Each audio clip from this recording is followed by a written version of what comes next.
The Galactic Council chamber was designed to intimidate.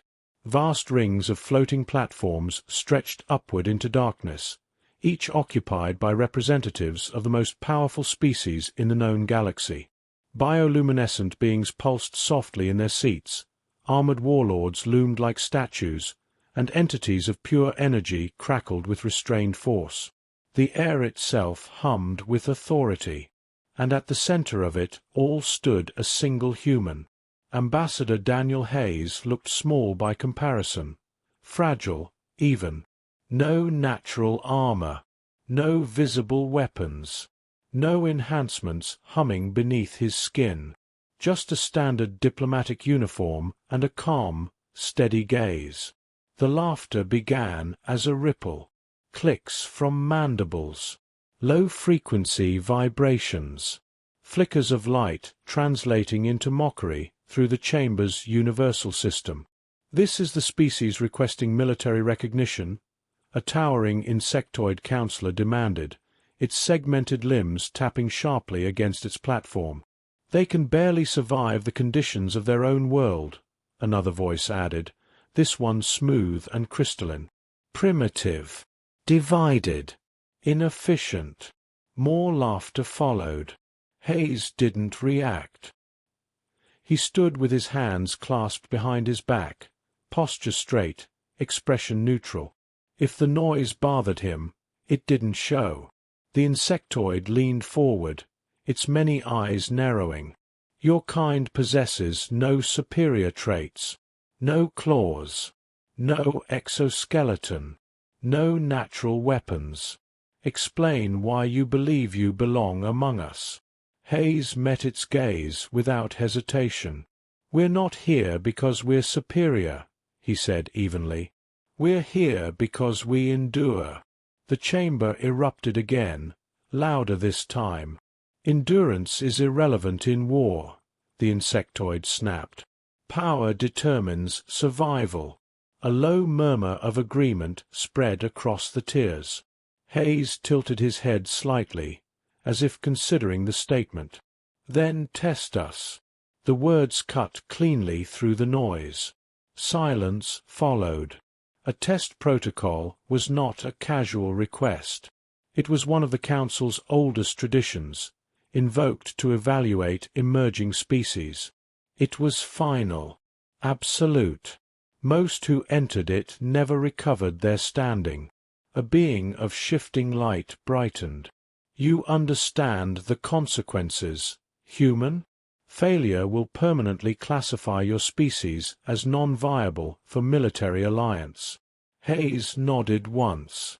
"We understand." The insectoid studied him for a long moment. Then, slowly, "Approved." The chamber dimmed as systems activated. Energy fields shimmered into existence, forming the parameters of a combat simulation. One human unit against 3 elite representatives of advanced species. A mismatch so extreme it bordered on ceremonial. Observers leaned forward, anticipation replacing amusement.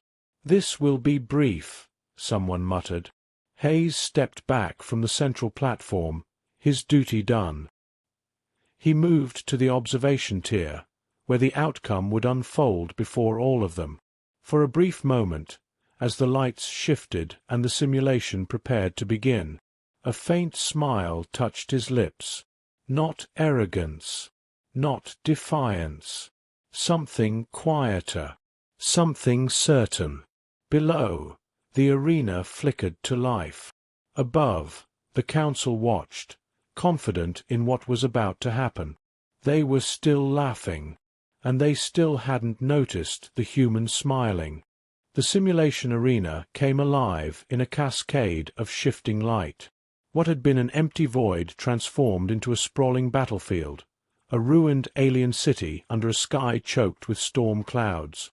Broken towers leaned at impossible angles, streets were split with deep fractures, and flickers of distant lightning illuminated the wreckage in brief, violent flashes. Perfect terrain for war. The Council leaned forward in their elevated tiers, their attention now fully fixed.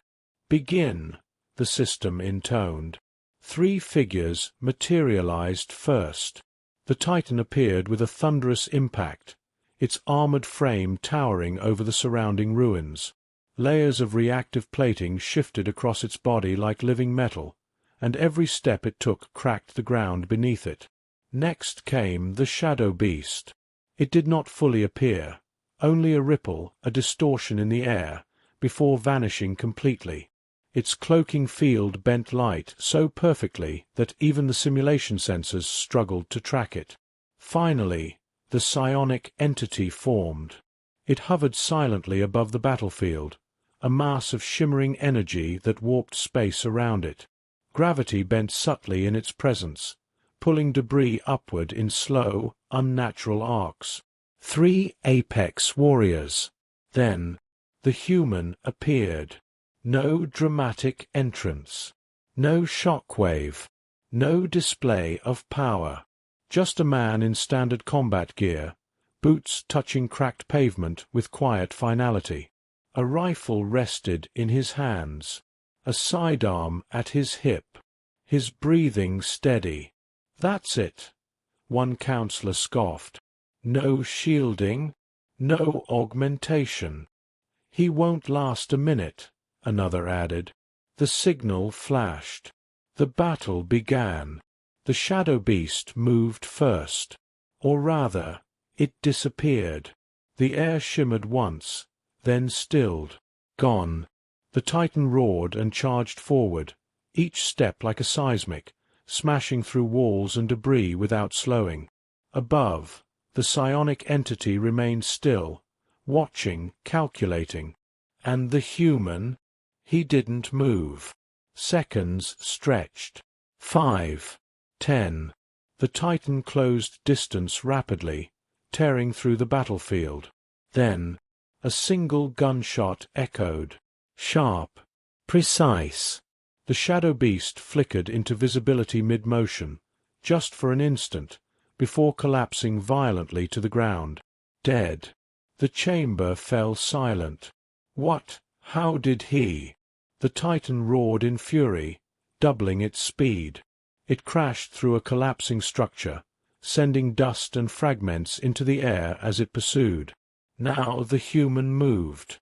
He ran, not blindly, but with purpose, through narrow passageways, over broken walls, around unstable structures. The Titan followed, relentless. Then the human turned sharply into a fractured building. The Titan charged in after him, and the world gave way. The structure collapsed in a violent cascade, the ground beneath it crumbling as if it had been waiting for that exact moment. Tons of debris came crashing down, burying the massive warrior beneath an avalanche of rubble. A shock wave rippled outward. Gasps echoed through the chamber. 2 down. The psionic entity reacted instantly. The human was lifted off the ground, his body frozen mid-air as invisible force wrapped around him. Pressure built, crushing, tightening. Bones creaked. The rifle slipped from his grasp. "This is over," a counselor murmured. The human strained. Then his hand moved, just slightly. He triggered something small attached to his belt. A pulse. The air distorted. The psionic field flickered. For less than a second. But it was enough. The human dropped, hit the ground hard, rolled, and grabbed his sidearm in one smooth motion. He fired. The shot struck the core of the hovering entity. Light shattered, the psionic being unraveled into fragments of energy that dissipated into nothing. Silence consumed the chamber. The system spoke. Simulation complete. A pause. Winner, human. The chamber did not erupt. It froze. Where there had once been laughter, there was now a suffocating stillness. Dozens of species, beings who had witnessed the rise and fall of empires, sat in absolute silence, struggling to process what they had just seen. Then, "This result is unacceptable." The insectoid counselor's voice cracked through the air like a whip. Its limbs struck the platform beneath it, producing a sharp echoing. "A single unenhanced unit does not defeat a tri-species elite force. Not under any valid model." Murmurs rose immediately, this time not with mockery, but with tension. "Recalibration required. Simulation integrity must be verified. Data inconsistency. Or perhaps," a calmer voice interrupted, "we are simply observing something new." All attention shifted back to the center platform. Ambassador Hayes stepped forward once more. He did not rush. He did not argue. He simply stood, hands once again behind his back, posture relaxed. "You requested a demonstration," he said evenly. "You received one." The insectoid's many eyes narrowed. "Explain it." A command. Hayes inclined his head slightly. "Of course." The arena replay flickered into existence above the chamber, slowed to a fraction of its original speed. Every movement, every decision, now exposed for analysis. Hayes gestured toward the opening moments. "The cloaked predator," he began. "An advanced optical camouflage system. Highly effective." "Undetectable," a counselor corrected. Hayes shook his head gently. "Not entirely. Light bending isn't perfect. It creates distortion, subtle but consistent." The replay zoomed in. For a fraction of a second, the air warped unnaturally. "Our soldier wasn't guessing," Hayes continued. "He was observing." A ripple of uneasy acknowledgement passed through the chamber. The footage shifted. "The Titan. Raw strength," Hayes said. "Impressive. But also predictable." "Predictable," the insectoid snapped. "It moves in straight lines," Hayes replied. "It commits fully to momentum. That makes it powerful, but also exploitable." The replay showed the path again, the deliberate route through weakened structures, the final collapse. "We didn't fight it," Hayes said. "We let the environment do it for us." Silence. Then the final sequence appeared.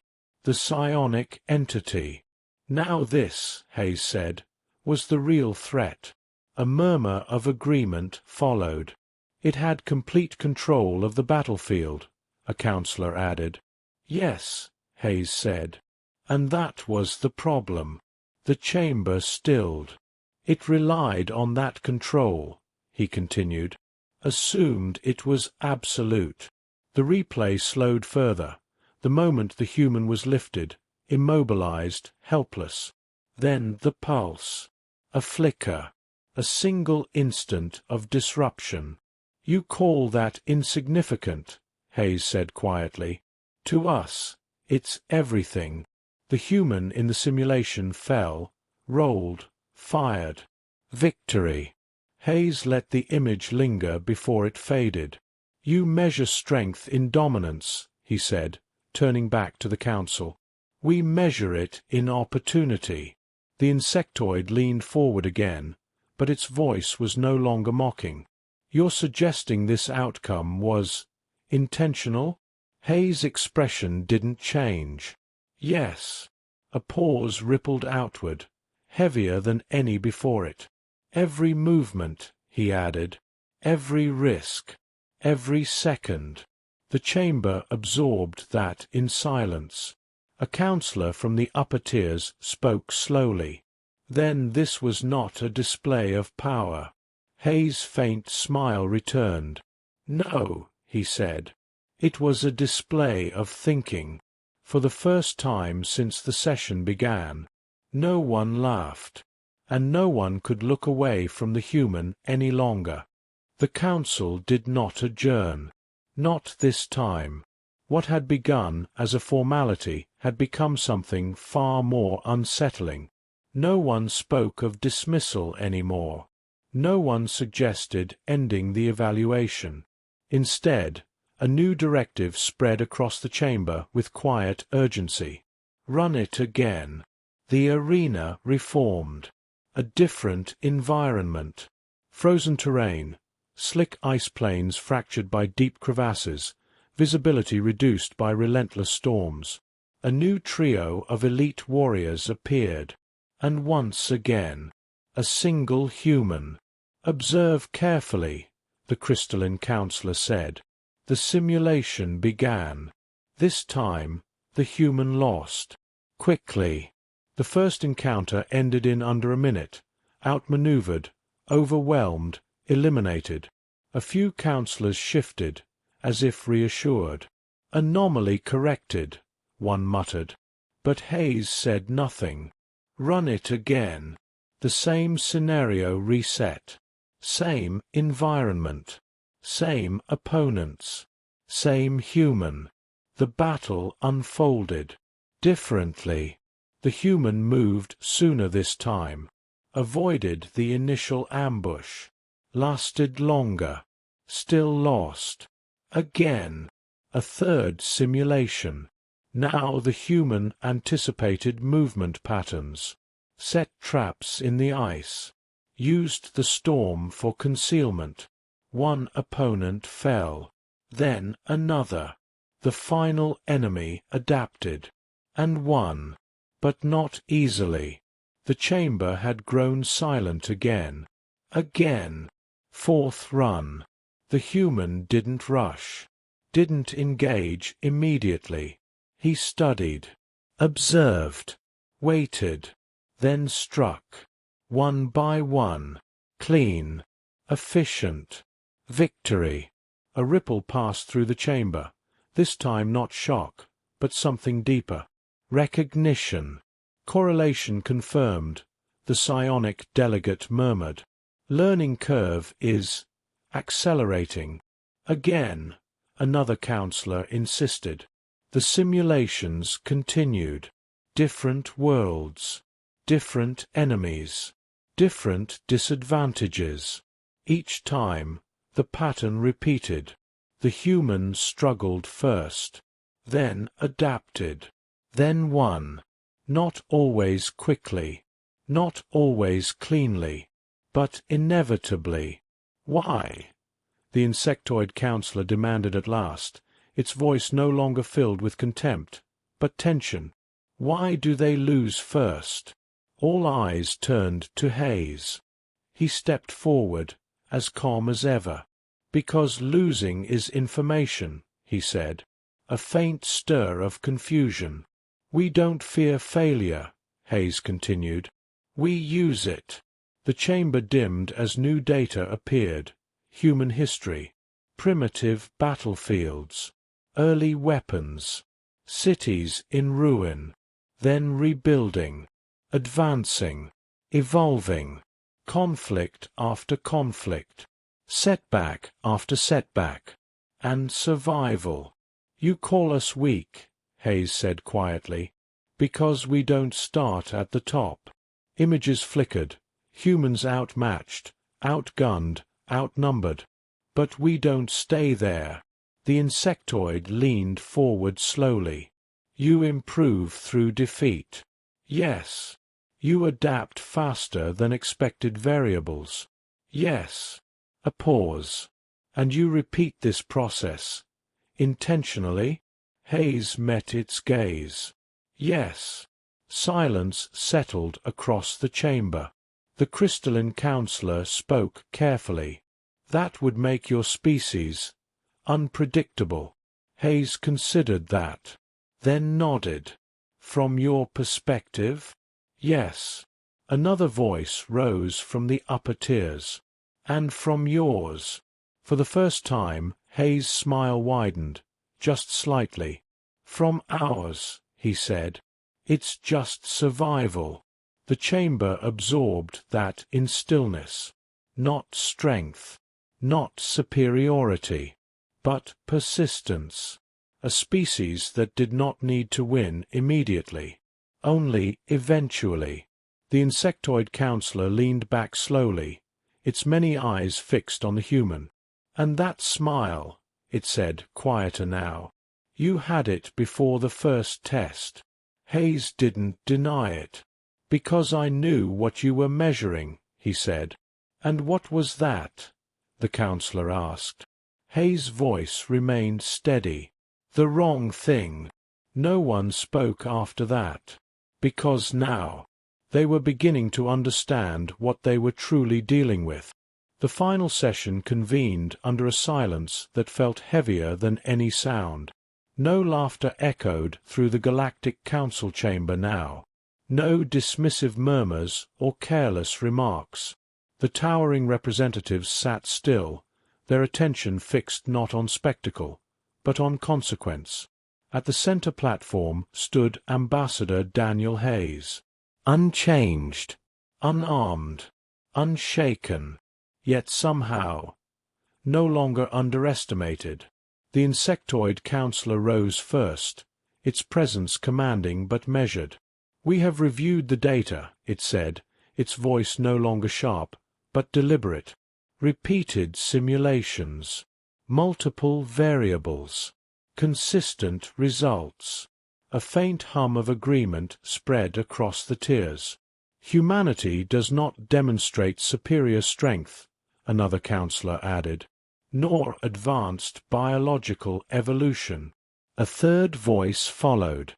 "Yet they exhibit accelerated adaptation, strategic unpredictability, and resilience beyond projected limits."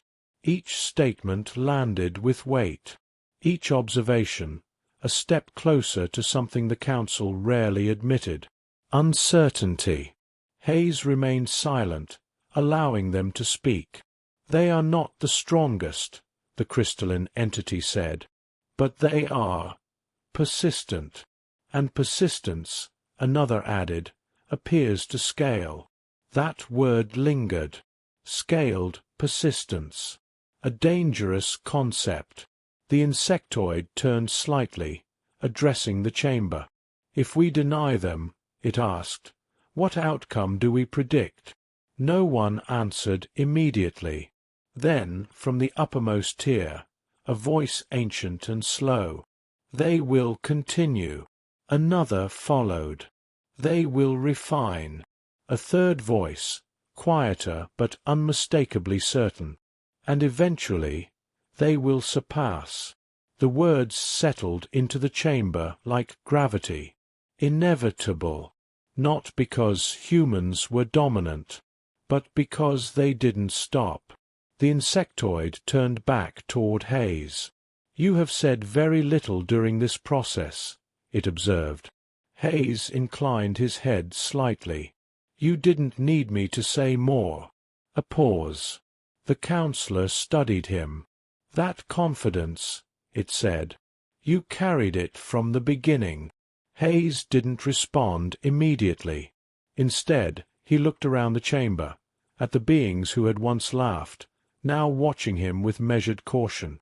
Then he spoke. "You believed this was a test of our strength." The insectoid's eyes narrowed slightly. "And it was not." Hayes shook his head. "No." A quiet ripple passed through the chamber. "It was a demonstration," he continued, "of how we think." Silence deepened. "We don't win because we're better," Hayes said. "We win because we adapt faster than we fail." The crystalline entity dimmed thoughtfully. "That makes your species difficult to predict." Hayes gave a small nod. "That makes us difficult to stop." No one challenged that. Because now they had seen it. The vote began. Lights flickered across the chamber as each species cast its decision. No commentary. No debate. Only calculation. One by one, the outcomes aligned. The system processed the result. Then announced. Decision. Humanity is accepted into the Galactic Council. Not celebrated. Not welcomed. But recognized. Hayes bowed his head slightly. We appreciate your consideration." As he turned to leave, the insectoid spoke once more. "Ambassador." Hayes paused. "That smile," the counselor said. "It was there from the start." Hayes glanced back over his shoulder. "For most of you, it was." A pause. "Why?" For the first time, Hayes didn't soften it, didn't hide it. The smile was clear now, calm, certain. "Because," he said quietly, "you were never deciding if we belonged here." The chamber stilled. We already did. No one moved. No one spoke. Because they understood now.